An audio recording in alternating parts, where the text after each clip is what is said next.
আসসালামু আলাইকুম। নতুন একটি ভিডিওতে আপনাদের সবাইকে স্বাগতম। তো আরও মতে শ্রমিক ভিসায় যাইতে কত খরচ লাগবে, শ্রমিক ভিসা কবে খুলবে এবং শ্রমিক ভিসায় প্রাথমিকভাবে কতজন নেবে, তো সব মিলিয়ে আমি আপনাদেরকে টোটাল একটি ইনফরমেশন দেবো। তো ভিডিওটা অবশ্যই শেষ পর্যন্ত দেখুন, তারপরে কমেন্ট করুন।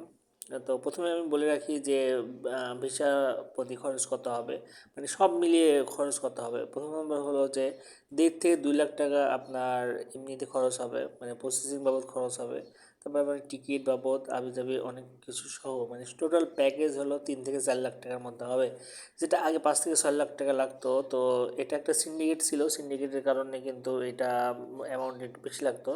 বাট এখন থেকে খুব কম খরচে 1 থেকে 1.5 লাখ টাকা বা 2 লাখ টাকা কার্যক্ষেত্রে কম টাকাতে আপনারা এবার আরব আমিরাতে যেতে পারবেন। তো আরব আমিরাতে ভিসা কবে খুলবে, তো আরব আমিরাতের যে রাষ্ট্রদূত রয়েছে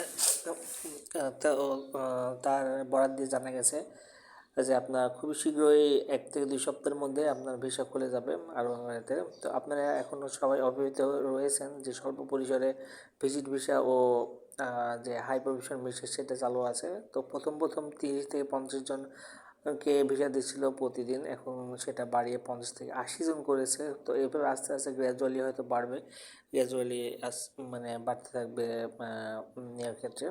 তো সব রকমের সব ক্যাটাগরির ভিসা চালুর পদক্ষেপ নিয়েছে।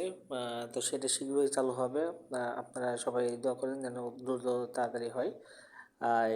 আর ডক্টর মোহাম্মদ ইউনূস হলো একটি উদ্যোগ গ্রহণ করেছেন। তিনি যে হচ্ছে যে আপনার যে ম্যান পাওয়ার লাইসেন্স নিয়েছেন। তো এই লাইসেন্সের মাধ্যমে যদি আপনারা যান তো সেক্ষেত্রে খরচ অনেক কম পড়বে।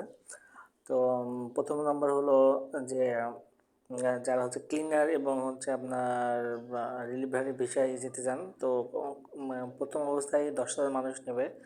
এটা কিন্তু একবারে রিয়েল নিউজ। এই নিউজের মধ্যে আপনার কোনো মানে ভেজাল নেই। আপনার শিওর জানতে মানে পরে আপনারা টেলিভিশন বা বিভিন্ন সোশ্যাল মিডিয়াতে জানতে পারবেন। আমি এর আগে মানে 2-3টা আমি খবর দিয়েছি, যেটা অনেকে বিশ্বাস করেনি। পরবর্তীতে সেগুলো সত্যি হয়েছে। যেমন আমি বলেছিলাম যে ভিজিট ভিসা দ্রুত চালু হবে। আমি বলেছিলাম, ডেটও দিয়েছিলাম এবং ডেট অনুযায়ী হয়েছে। তো এই হলো বিষয়।